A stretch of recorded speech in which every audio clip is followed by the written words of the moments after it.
कमाल देखिए सबका यकीन जलाया गया। मैं एक चिराग हूँ मुझको नहीं जलाया गया। ये सानेहा भी किसी बुग़्ज़ की अलामत है, मकान छोड़ दिया और मकी जलाया गया। ये सानेहा भी किसी बुग़्ज़ की अलामत है, मकान छोड़ दिया और मकी जलाया गया।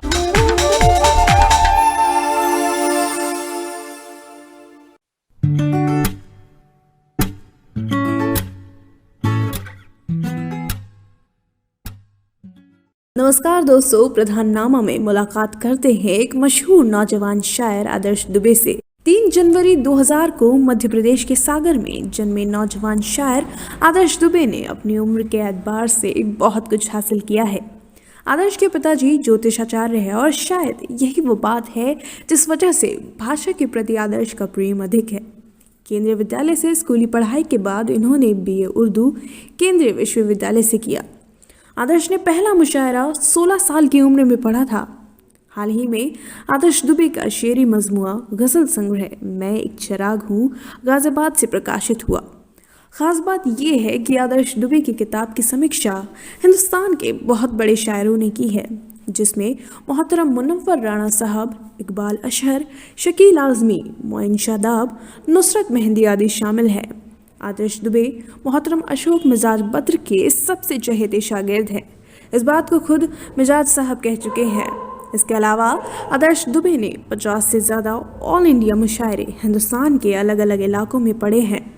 उर्दू के सबसे बड़े संस्थान रेख्ता, हिंदी अमर उजाला, रसाला इनायत जैसे प्रतिष्ठित माध्यमों से आदर्श दुबे की शायरी प्रकाशित हो चुकी है। आकाशवाणी सागर, छतरपुर, दूरदर्शन मध्य प्रदेश में बतौर नाजिम आदर्श कई बार शायरी पढ़ चुके हैं। इसके साथ ही उन्होंने भास्कर न्यूज़ के प्रसिद्ध शो कवि दरबार में भी शायरी पढ़ी है। चिराग सुगुन सम्मान, मध्य प्रदेश तुलसी अकादमी पुरस्कार, मध्य प्रदेश लेखक संघ काव्य सुमन, नव सृजन प्रतिबिंब सम्मान, स्वामी विवेकानंद अलंकरण, अलग साहित्य सम्मान जैसे प्रतिष्ठित सम्मानों से नवाजे जा चुके आदर्श दुबे प्रधाननामा की पेशकश साहित्य सारथी के इस अंक में सुना रहे हैं अपनी चुनिंदा गजलें।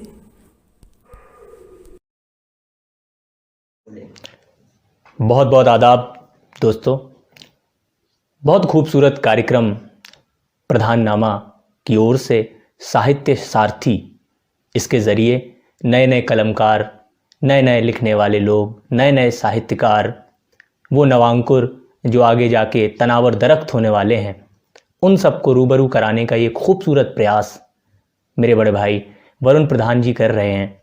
और इसी सिलसिले में आज मैं आपके सामने रूबरू हूँ।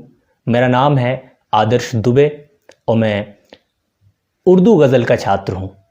और गज़ल का छात्र होने के नाते हमेशा ये सवाल मेरे जहन में आता है और लोग पूछा करते हैं कि आदर्श तुम्हारी इब्तिदा कहाँ से हुई, इब्तिदाई सफ़र के बारे में कुछ बताओ, शुरुआत कहाँ से हुई। तो इस सवाल को मैं गोल मोल कर देता हूँ, कभी कभार बता नहीं पाता हूँ।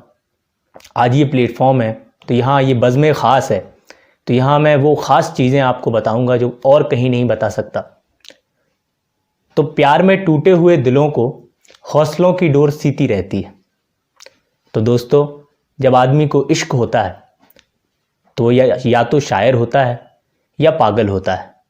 तो मेरे साथ पहली शर्त लागू हुई, मेरा रुझान शायरी की तरफ हुआ। मैं क्लास 10th में हुआ करता था। उस वक्त मेरी उम्र 15.5 या 16 के बीच ही थी, लेकिन कागज़ और कलम से मेरा रिश्ता हो गया था। अपने टूटे हुए ख्वाबों को, अपने अल्फाजों को अपनी छोटी सी पेंसिल से, कलम से कागज़ पे उतार लिया करता था। ऐसा करते हुए जब मैं 16 साल का हुआ तो एक शहर में इश्तिहार आया कि एक मुशायरा होने वाला है। हालांकि मुशायरों के बारे में सुना था कि मुशायरों में शायर आते हैं, कवि आते हैं, कवि सम्मेलन होते हैं, पढ़ता भी था लोगों को। प्रोफेसर वसीम बरेलवी, दुष्यंत कुमार और खुमार बाराबंकवी साहब, निदा फाजली साहब, इन सबको पढ़ा भी था, लेकिन मुशायरा होता कैसा है ये नहीं पता था। तो जब इश्तिहार देखा कि हमारे सागर शहर में मुशायरा है तो इश्तिहार को पढ़ के मैं मुशायरा सामाईन की हैसियत से सुनने के लिए गया। उस मुशायरे में उस वक्त सारे दरख्त मौजूद थे। उस मुशायरे का हर एक आदमी, हर एक शायर अपने आप में आला दर्जे का मकाम रखता था। उस मुशायरे में मैं थोड़ा जल्दी पहुंच गया, क्योंकि जल्दबाजी थी, जिज्ञासु प्रवृत्ति थी मेरी, अभी भी है। तो उस लिहाज से मैं थोड़ा जल्दी पहुंचा उस मुशायरे में। तो मुशायरे में मैं जल्दी पहुंच गया तो जो मुशायरे के कन्वीनर थे वो इंतज़ाम कर रहे थे मुशायरे का कि कौन कहाँ बैठेगा, बैनर ऐसा लगेगा, फलां शायर यहाँ बैठेंगे, वो यहाँ बैठेंगे, इस तरीके से इंतज़ाम चल रहा था। तो मैं उनके पास गया, मैंने कहा सर कौन कौन शायर आ रहे हैं? तो उन्होंने नाम बताए, फलां शायर आ रहे हैं, फलां शायर आ रहे हैं, फलां शायर आ रहे हैं। तो मैं बैठ गया पहली सफ में। तो शायर जो आने वाले थे वो थोड़ा लेट हो गए और उससे पहले सामाईन आना शुरू हो गए। तो कन्वीनर ने मेरे पास कन्वीनर ने बुलाया मुझे इशारे से, बेटा इधर आओ। मैं उस वक्त 16 साल का था। कहने लगे तुम बहुत मुशायरा सुनते हो, किसी के शेर याद हैं तुम्हें? मैंने कहा सर मुझे किसी के शेर तो नहीं याद हैं, लेकिन टूटा फूटा लिख लेता हूँ कुछ, शायद वो कुछ काम का हो। तो उन्होंने कहा एक काम करो, शायर अभी आए नहीं हैं, सामाईन आ चुके हैं, कुछ लोग आ गए हैं, मेहमानी खुसूसी बैठे हैं, कुछ सुना दो, जब तक शायर लोग आएंगे फिर मुशायरा शुरू हो जाएगा। तो इस लिहाज से मेरे लिए बहुत बड़ा वो दिन था जब कन्वीनर साहब ने ये कहा कि जो तुम लिखते हो वो सुना दो, कोई पाबंदी नहीं। फिर उन्होंने मुझे ऊपर से नीचे देखा। मैं लोवर और टी शर्ट में मुशायरा सुनने के लिए गया था, आमतौर पर जैसे लोग जाते हैं। उन्होंने कहा कोई कुर्ता है तुम्हारे पास, कोई पजामा है? तो मैंने कहा सर ऐसा तो मैं कुछ पहनता नहीं हूँ, 16 साल की उम्र थी, ऐसा कुछ कुर्ता वुर्ता नहीं पहनते थे, स्कूली पढ़ाई थी। तो उन्होंने कहा घर जाओ, कुर्ता पजामा पहन के आओ, मुशायरा मैं पढ़वाऊँगा। तो कन्वीनर साहब ने जब ये वादा किया तो मेरा घर जहाँ मुशायरा हो रहा था वहाँ से 3 किलोमीटर दूर था, लेकिन जो मेरी रफ्तार थी उतनी रफ्तार से मैंने ज़िंदगी में इतना करीब का सफ़र कभी नहीं किया। मैं भागा भागा गया और मेरे पिताजी का कुर्ता मैंने पहना। मेरे पास फ़ोटो है, मैं फ़ोटो आपको दिखाऊंगा। मैंने वो कुर्ता पहना लंबा लंबा और पजामा पहना पिताजी का और मुशायरे में चला गया। अब मुशायरे में जब मैं चला गया तब तक शायर आ चुके थे। अब मुझे लगा कि मेरा नंबर कट गया, मुझे तो इसलिए पढ़वाया जा रहा है क्योंकि शायर नहीं आए हैं। लेकिन नहीं, वो कन्वीनर साहब जो थे वो एमडी त्रिपाठी साहब थे, उस मुशायरे के कन्वीनर भी थे और निज़ामत भी वही कर रहे थे। उन्होंने कहा बेटा इधर आओ, तुमसे मैंने वादा किया है तो तुम्हें मैं मुशायरा पढ़वाऊंगा। उन्होंने मुशायरा जहाँ शायर बैठते हैं मुझे स्टेज पर बुला लिया और पहले नंबर पर मुझे पढ़वा दिया। और वो मुशायरा इसलिए भी यादगार है कि मैंने पढ़ा एक बच्चे की हैसियत से, दाद ठीक ठाक मिल गई जैसे एक बच्चे को मिलती है, लाड़ मिल जाता है, दाद क्या मिलेगी, तो लाड़ मिल गया। मैं जब बैठ गया तो एक वरिष्ठ शायर मेरे बाजू में बैठे थे। मैं बहुत उसमें बैठा कि मैंने तो मुशायरा अच्छा पढ़ा, जो होता है लोगों में कि मैं तो मुशायरा लूट लिया, क्योंकि वो बचपना है। तो मैं जब बैठा तो वरिष्ठ शायर जो हमारे बाजू में बैठे थे उन्होंने मुझसे कहा बेटा ये क्या पढ़ा तुमने? तो मैंने मुस्कुराते हुए कहा शायरी। ये तरीका था, मैंने कहा शायरी। तो वो हंसने लगे और कहने लगे बेटा इसको शायरी नहीं कहते। वहाँ से मेरी तलाश शुरू हुई कि अब शायरी किसको कहते हैं। अगर इसको शायरी नहीं कहते जो मैंने पढ़ी है तो शायरी किसको कहते हैं। फिर धीरे धीरे नशिस्तों में जाना शुरू हुआ और लोगों से मुलाकातें हुई। सागर शहर के तमाम जितने बड़े बड़े लोग हैं उनसे मेरी मुलाकातें हुई और उनमें बहुत से नाम शामिल हैं। उनमें आदरणीय वीरेंद्र प्रधान सर हैं, आदरणीय वृंदावन राय सरल साहब हैं, और ऐसे ऐसे मेरी मुलाकात हो गई अशोक मिजाज साहब से। तो अशोक मिजाज साहब से जब मेरी मुलाकात हुई तो उनका ऑरा एक अलग था। जैसे कोई आता है कि शायर आ रहा है, ऐसा ऑरा मैंने देखा उनका जब मैं पहली बार उनसे मुलाकात हुई। बड़ा ऑरा जैसे किसी शायर का। तो नंबर ले लिया मैंने उनसे। मैंने कहा सर आपका नंबर दे दीजिए। नंबर मेरा उन्होंने ले लिया, मैंने उनका नंबर ले लिया। और जब मैंने गज़ल नशिस्त में पढ़ी बेबहर, तो कहते हैं कि आदर्श तुम में चिंगारी है, लेकिन तुम्हें इस चिंगारी को निखारने की आवश्यकता है। तो फिर क्या था, रात भर नींद नहीं आई।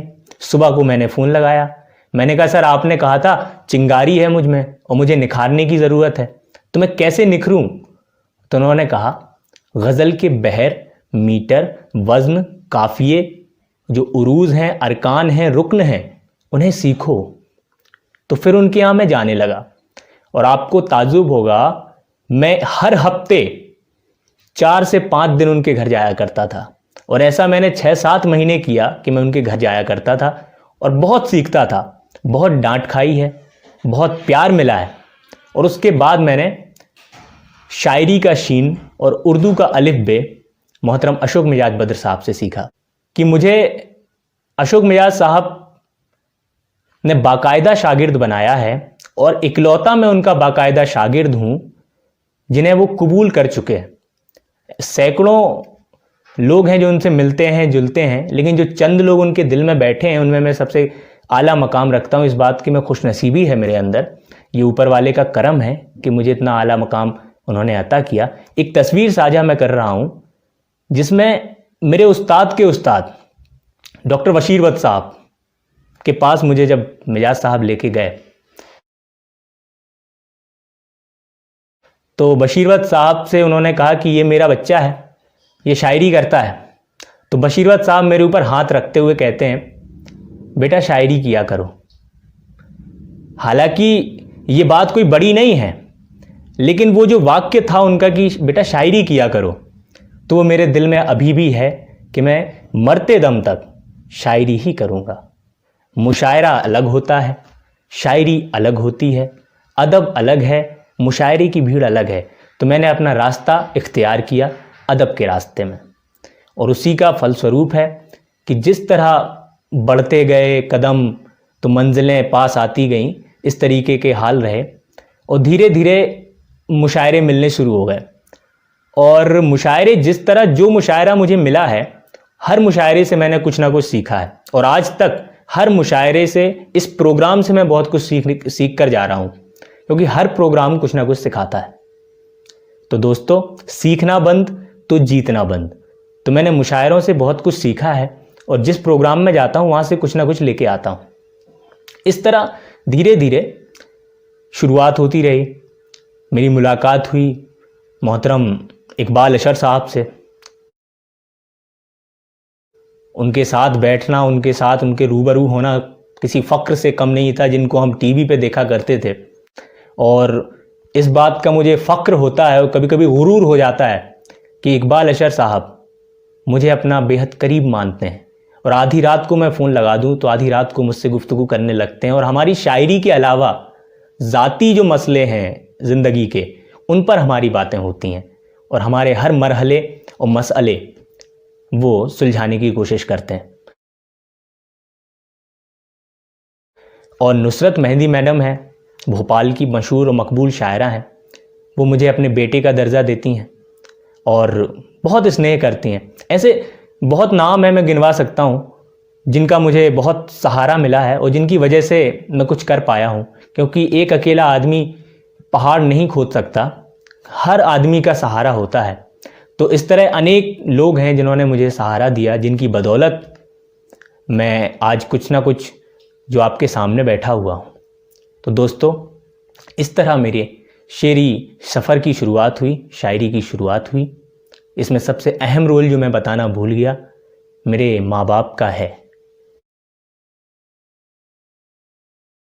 क्योंकि मेरे माँ और मेरे बाप दोनों ही आध्यात्मिक बहुत हैं। तो ये किसी चैलेंज से कम नहीं है कि उनका लड़का उर्दू पढ़े, क्योंकि ये हिंदुओं में होता है, उर्दू पढ़ना कोई चैलेंज से कम नहीं है। मेरे पिताजी संस्कृत से ज्योतिषाचार्य हैं, लेकिन उन्होंने मुझसे यही कहा, बेटा तुम उर्दू पढ़ा करो, संस्कृत तो मैं सिखा दूंगा। तो संस्कृत से वास्ता रहा और उर्दू अलिफ बे से अशोक मिजाज साहब से सीखी और शायरी अशोक मिजाज साहब से सीखी। इस तरह घुला मिला माहौल रहा और जिस वजह से आज 100 गज़लें जो मेरी हैं वो एक किताबी शक्ल में आपके सामने आ चुकी हैं। उसमें 100 गज़लें शामिल हैं और बड़ी हैरत की बात है कि मुझ जैसे तालिबे इल्म गज़ल के छात्र को इतने बड़े बड़े लोगों ने आशीर्वाद दे दिया कि मुझे कभी कभी लगता है मेरा दामन छोटा पड़ जाता है, जब ऊपर वाला देता है तो छप्पड़ फाड़ के देता है।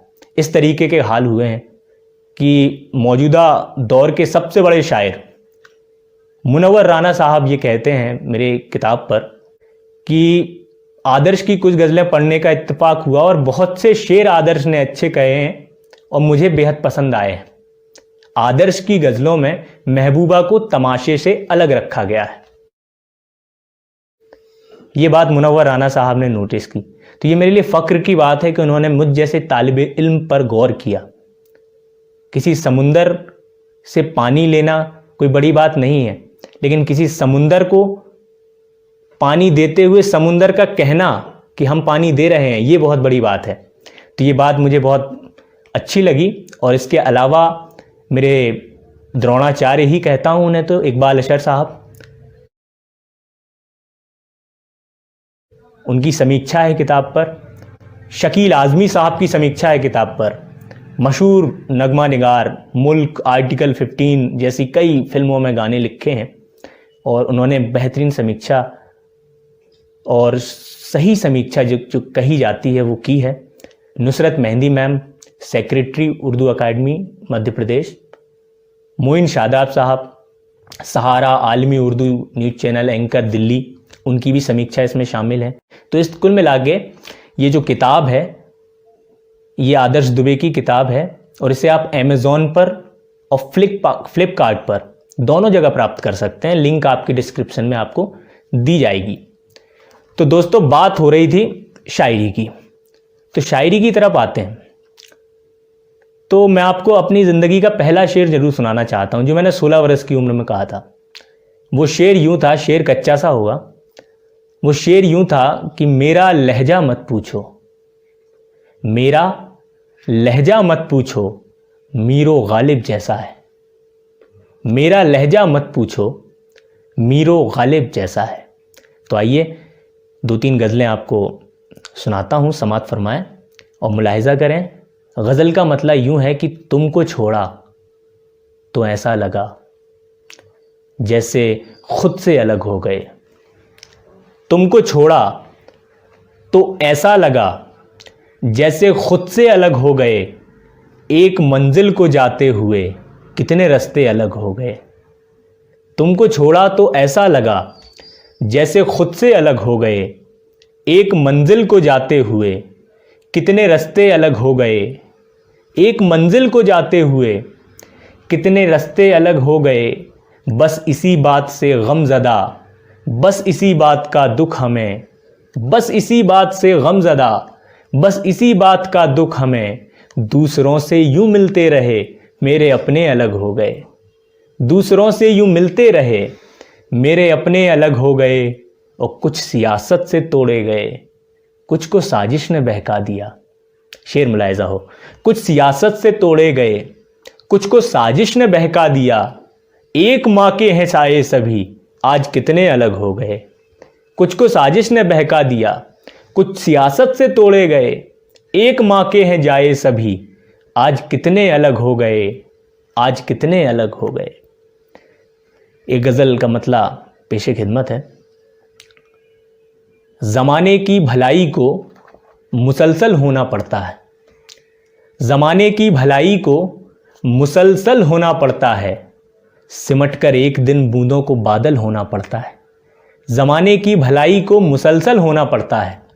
सिमट कर एक दिन बूंदों को बादल होना पड़ता है। बुलंदी पर कोई वाइज कदम रख ही नहीं सकता। बुलंदी पर पहुंचना हो तो पागल होना पड़ता है। बुलंदी पर कोई वाइज कदम रख ही नहीं सकता। बुलंदी पर पहुंचना हो तो पागल होना पड़ता है। ये मत सोचो तुम्हारा रंग काला हो गया कैसे। अगर आँखों में सजना है तो काजल होना पड़ता है। ये मत सोचो तुम्हारा रंग काला हो गया कैसे।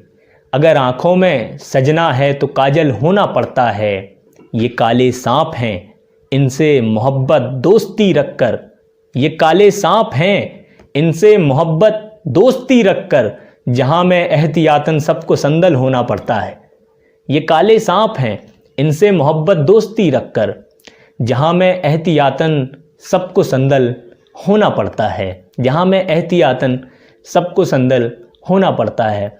और एक गज़ल मैं ख़ास तौर पर सुनाना चाह रहा हूँ। गज़ल पुरानी है, लेकिन ये गज़ल वो है जिसने मुझे खासी मकबूलियत दिलाने में मेरा बहुत साथ दिया था। इस गज़ल ने, गज़ल का मतलब यूँ है कि हम कहीं भी हों मगर ये चिट्ठियाँ रह जाएंगी, हम कहीं भी हों मगर ये चिट्ठियाँ रह जाएंगी, फूल सब ले जाएंगे बस पत्तियाँ रह जाएंगी। हम कहीं भी हों मगर ये चिट्ठियाँ रह जाएंगी, फूल सब ले जाएंगे बस पत्तियाँ रह जाएंगी। काम जो कुछ भी हो कर लो आज की तारीख में, काम जो कुछ भी हो कर लो आज की तारीख में, बाद में तेरे लबों पे सिसकियाँ रह जाएंगी। काम जो कुछ भी हो कर लो आज की तारीख में, बाद में तेरे लबों पे सिसकियाँ रह जाएंगी। और ये शेर दे रहा हूँ, आप जिस तरीके से इसकी हिफाजत करें। बाद में तेरे लबों पे सिसकियाँ रह जाएंगी, इस नए कानून का मंजर यही दिखता है अब, इस नए कानून का मंजर यही दिखता है अब, पाँव कट जाएंगे लेकिन बेड़ियाँ रह जाएंगी। इस नए कानून का मंजर यही दिखता है अब, पाँव कट जाएंगे लेकिन बेड़ियाँ रह जाएंगी। हम कहीं भी हों मगर ये चिट्ठियाँ रह जाएंगी, फूल सब ले जाएंगे बस पत्तियाँ रह जाएंगी, फूल सब ले जाएंगे बस पत्तियाँ रह जाएंगी। और एक गज़ल का मतलब बतौर ख़ास जो मैं मुशायरों में अमूमन नहीं पढ़ता हूँ, और आज बज़्म ख़ास है तो मैं कुछ ख़ास आपको सुनाने के लिए यहाँ बैठा हुआ हूँ। गज़ल का मतलब ऐसा है, मैं गज़ल के राहु केतु जानता हूँ, मैं गज़ल के राहु केतु जानता हूँ और इनके फैले बाजू जानता हूँ। मैं गज़ल के राहु केतु जानता हूँ और इनके फैले बाजू जानता हूँ। तुम तपस्या भंग करने पर तुली हो, तुम तपस्या भंग करने पर तुली हो, मैं भी करना दिल पे काबू जानता हूँ। तुम तपस्या भंग करने पर तुली हो, मैं भी करना दिल पे काबू जानता हूँ। और ये शेर ज़ाती सा है, मैं भी करना दिल पे काबू जानता हूँ। मिल्कियत है ये मेरे अजदाद की भी, मिल्कियत है ये मेरे अजदाद की भी, बरहमन हूँ और उर्दू जानता हूँ। मिल्कियत है ये मेरे अजदाद की भी, बरहमन हूँ और उर्दू जानता हूँ। इत्र कोई भी नहीं ऐसा छिपा लो, इत्र कोई भी नहीं ऐसा छिपा लो, जिस्म की मैं उसके खुशबू जानता हूँ। इत्र कोई भी नहीं ऐसा छिपा लो, जिस्म की मैं उसके खुशबू जानता हूँ। इसलिए होती है मेरी कद्र यारो, इसलिए होती है मेरी कद्र यारो, इश्क की दुनिया का जादू जानता हूँ। इसलिए होती है मेरी कद्र यारो, इश्क की दुनिया का जादू जानता हूँ। और ये वीरेंद्र प्रधान जी के सुपुत्र वरुण प्रधान जी के लिए नज़्र है ये शेर, जो ये खूबसूरत कार्यक्रम चला रहे हैं, उनकी नज़्र करता हूँ ये शेर कि इसलिए होती है मेरी कद्र यारो, इश्क की दुनिया का जादू जानता हूँ। जो यहाँ पर टूटे दिल को जोड़ता है, जो यहाँ पर टूटे दिल को जोड़ता है, शहर में है एक साधु जानता हूँ। जो यहाँ पर टूटे दिल को जोड़ता है, शहर में है एक साधु जानता हूँ। मैं गज़ल के राहु केतु जानता हूँ और इनके फैले बाजू जानता हूँ, और इनके फैले बाजू जानता हूँ। फरमाइश हुई है, वरुण भाई ने की है कि कुछ किताब से भी वो गज़लें सुनाए जाएं जो ना आप नहीं सुनाते हैं, तो कुछ गज़लें आपकी खिदमत में पेश करता हूँ। गज़ल का मतलब यूँ है कि गज़ल की आखिरी हद तक समेट लाऊंगा, मतले की हिफाजत करें। गज़ल की आखिरी हद तक समेट लाऊंगा, सनम की याद में आंसू नहीं बहाऊंगा। गज़ल की आखिरी हद तक समेट लाऊंगा, सनम की याद में आंसू नहीं बहाऊंगा। तलाश करता रहूँगा तुम्हारे होने की, तलाश करता रहूँगा तुम्हारे होने की, मैं ज़ख्म भरने की खुशियाँ नहीं मनाऊँगा। तलाश करता रहूँगा तुम्हारे होने की, मैं ज़ख्म भरने की खुशियाँ नहीं मनाऊँगा। अजीब दुख है कि जिसकी तुम्हें खबर न लगे, अजीब दुख है कि जिसकी तुम्हें खबर न लगे, तुम्हारे सामने ऐसे मैं मुस्कुराऊँगा। अजीब दुख है कि जिसकी तुम्हें खबर न लगे, तुम्हारे सामने ऐसे मैं मुस्कुराऊँगा। और ये शेर, मैं वो चिराग हूँ जिसको नहीं जलाया गया, मैं वो चिराग हूँ जिसको नहीं जलाया गया, अगर जला तो बहुत रोशनी लुटाऊँगा। मैं वो चिराग हूँ जिसको नहीं जलाया गया, अगर जला तो बहुत रोशनी लुटाऊँगा। फिर एक बार ज़रा और देख लो मुझको, तुम्हारे गांव कहाँ रोज़ रोज़ आऊँगा। फिर एक बार ज़रा और देख लो मुझको, तुम्हारे गांव कहाँ रोज़ रोज़ आऊँगा। गरज नहीं है अभी आँख में भरे हूँ मैं, गरज नहीं है अभी आँख में भरे हूँ मैं अपने मोती किसी और दिन लुटाऊँगा। गरज नहीं है अभी आँखों में भरे हूँ मैं अपने मोती किसी और दिन लुटाऊँगा। और वरुण भाई की फरमाइश पर ये गज़ल ख़ास तौर पर सुना रहा हूँ कि है मुआफ़िक दिल का दरिया अब रवानी ठीक है मुआफ़िक दिल का दरिया अब रवानी ठीक है, कश्तियाँ इठला रही हैं यानी पानी ठीक है मुआफ़िक दिल का दरिया अब रवानी ठीक है, कश्तियाँ इठला रही हैं यानी पानी ठीक है। अब के राजा और रानी दोनों जिंदा बच गए, अब के राजा और रानी दोनों जिंदा बच गए, खुश रहे कातिब की उसकी ये कहानी ठीक है। अब के राजा और रानी दोनों जिंदा बच गए, खुश रहे कातिब की उसकी ये कहानी ठीक है, खुश रहे कातिब की उसकी ये कहानी ठीक है। कोई भंवरा आ नहीं सकता है उड़कर फूल तक, शेर की हिफाजत कर लें आप। कोई भंवरा आ नहीं सकता है उड़कर फूल तक, और सब ये कह रहे हैं बागवानी ठीक है। कोई भंवरा आ नहीं सकता है उड़कर फूल तक, और सब ये कह रहे हैं बागवानी ठीक है। मैं कशी में कुछ मिलावट मुझको रास आती नहीं, मैं कशी में कुछ मिलावट मुझको रास आती नहीं। अब ज़्यादा मत करो प्याले में पानी ठीक है, अब ज़्यादा मत करो प्याले में पानी ठीक है। नए ख़यालों को जनरेट करना पड़ता है, नए ख़यालों को जनरेट करना पड़ता है, गज़ल के लहजे को अपडेट करना पड़ता है। नए ख़यालों को जनरेट करना पड़ता है, गज़ल के लहजे को अपडेट करना पड़ता है। उस एक शख्स का रिप्लाई देखने के लिए, उस एक शख्स का रिप्लाई देखने के लिए तमाम रात हमें वेट करना पड़ता है। उस एक शख्स का रिप्लाई देखने के लिए तमाम रात हमें वेट करना पड़ता है। वो दौर और था जब इश्क हुआ करता था, वो दौर और था जब इश्क हुआ करता था। सभी को इश्क में अब सेट करना पड़ता है, गज़ल के लहजे को अपडेट करना पड़ता है, नए ख़यालों को जनरेट करना पड़ता है। दोस्तों, अब मैं आपको वो गज़ल सुना रहा हूँ जो मेरी सिग्नेचर गज़ल है, और जिस गज़ल की वजह से किताब का नाम, इसमें 100 गज़लें शामिल हैं, विरह की गज़लें हैं, वियोग की गज़लें हैं, और इसका टाइटल जो है मैं एक चिराग हूँ। तो ये कश्मकश है कि क्यों मैं एक चिराग हूँ। तो गज़ल का मतलब मुलाहिज़ा फरमाएं कि कमाल देखिए सबका यकीन जलाया गया, कमाल देखिए सबका यकीन जलाया गया, मैं एक चिराग हूँ मुझको नहीं जलाया गया। कमाल देखिए सबका यकीन जलाया गया, मैं एक चिराग हूँ मुझको नहीं जलाया गया। ये सानेहा भी किसी बुग़्ज़ की अलामत है, मकान छोड़ दिया और मकी जलाया गया।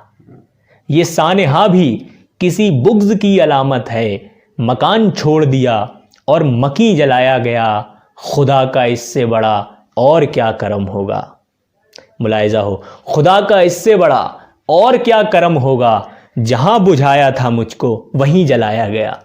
खुदा का इससे बड़ा और क्या करम होगा, जहाँ बुझाया था मुझको वहीं जलाया गया जिसे बचाते हुए आग तुझ में झुलसा था। खालिस गज़ल का शेर। जिसे बचाते हुए आग तुझ में झुलसा था, हमारे साथ ही वो हमनशी जलाया गया। जिसे बचाते हुए आग तुझ में झुलसा था, हमारे साथ ही वो हमनशी जलाया गया। उसे बताना हवा से नहीं जहाँ से बचे, उसे बताना हवा से नहीं जहाँ से बचे, कोई चिराग अगर अब कहीं जलाया गया। कमाल देखिए सबका यकीन जलाया गया, मैं एक चिराग हूँ मुझको नहीं जलाया गया। बहुत बहुत शुक्रिया। और आखिर में एक गज़ल और पेश करता हूँ। गज़ल का मतलब यूँ है कि गज़ल के मिसरे को मिसरे से जोड़ा जाता है। गज़ल के मिसरे को कैसे, मतलब गज़ल शक्ल में आती है। गज़ल के मिसरे को मिसरे से जोड़ा जाता है, तमाम रात गमों को निचोड़ा जाता है। गज़ल के मिसरे को मिसरे से जोड़ा जाता है, तमाम रात गमों को निचोड़ा जाता है। उतर गए हैं तो अब जीतना ही मकसद है, उतर गए हैं तो अब जीतना ही मकसद है, कहाँ यूँ हमसे भी मैदान छोड़ा जाता है। उतर गए हैं तो अब जीतना ही मकसद है, कहाँ यूँ हमसे भी मैदान छोड़ा जाता है। पुराने जाल से बाहर निकलना मुश्किल है, पुराने जाल से बाहर निकलना मुश्किल है, इसीलिए तो रवायत को तोड़ा जाता है। पुराने जाल से बाहर निकलना मुश्किल है, इसीलिए तो रवायत को तोड़ा जाता है। और ये काम सिर्फ शायरी या कविता में हो सकता है, इसीलिए तो रवायत को तोड़ा जाता है। यहाँ पे हिंदू भी होंगे, यहाँ मुसलमान भी, यहाँ पे हिंदू भी होंगे, यहाँ मुसलमान भी, ये शायरी है यहाँ सबको जोड़ा जाता है। यहाँ पे हिंदू भी होंगे, यहाँ मुसलमान भी, ये शायरी है यहाँ सबको जोड़ा जाता है। लिखा था नाम जहाँ तूने खूने दिल से मेरा, लिखा था नाम जहाँ तूने खूने दिल से मेरा, वहीं से इश्क के कागज़ को मोड़ा जाता है। लिखा था नाम जहाँ तूने खूने दिल से मेरा, वहीं से इश्क के कागज़ को मोड़ा जाता है। और आखिर में 4 मिसरे पेश करता हूँ और आपसे इजाज़त लेता हूँ कि दरिया या तूफ़ान नहीं देखा मैंने, दरिया या तूफ़ान नहीं देखा मैंने, मुश्किल को आसान नहीं देखा मैंने। हिंदू मुस्लिम सिख ईसाई देखे हैं, मुद्दत से इंसान नहीं देखा मैंने। बहुत बहुत शुक्रिया प्रधाननामा की इस बहुत खूबसूरत कोशिश, बहुत खूबसूरत प्रयास। वरुण प्रधान भाई जी को बहुत बहुत साधुवाद, धन्यवाद, आभार, शुक्रिया।